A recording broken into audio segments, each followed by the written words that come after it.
ಈಗ ಸಕಲ ಸಿದ್ಧತೆಗಳು ನಡೀತಾ ಇದೆ.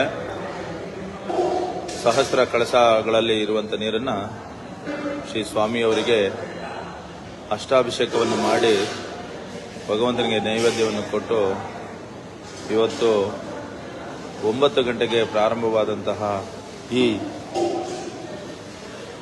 ಅಷ್ಟಕಳಶಾಭಿಷೇಕ, ಈ ಸಹಸ್ರ ಕಳಶಾಭಿಷೇಕವನ್ನು ಅಯ್ಯಪ್ಪ ಸ್ವಾಮಿಗೆ ನೈವೇದ್ಯ ರೂಪದಲ್ಲಿ ಕೊಡುತ್ತಾರೆ. ದಯವಿಟ್ಟು ಎಲ್ಲರೂ ಮಹಾಲಕ್ಷ್ಮಿ ಲೇಔಟ್ ಬೆಂಗಳೂರು ನಂದಿನಿ ಲೇಔಟ್ನಲ್ಲಿರ್ತಕ್ಕಂಥ ಶ್ರೀ ಅಯ್ಯಪ್ಪ ಸ್ವಾಮಿ ದೇವಸ್ಥಾನಕ್ಕೆ ಬಂದು ತಮ್ಮ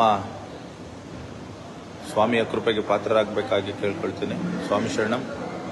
ಕೆಲವೇ ಕ್ಷಣಗಳಲ್ಲಿ ಬ್ರಹ್ಮಶ್ರೀ ಬ್ರಹ್ಮದತ್ತ ರಾಜೀವ್ ಅವರ ಮಗ ಶ್ರೀ ಶಬರಿಮಲೆ ಮೇನ್ ತಂತ್ರಿ ಅವರು ಈ ಪೂಜಾ ಪಾರಂಭ್ರವನ್ನು ಮಾಡುತ್ತಿದ್ದಾರೆ.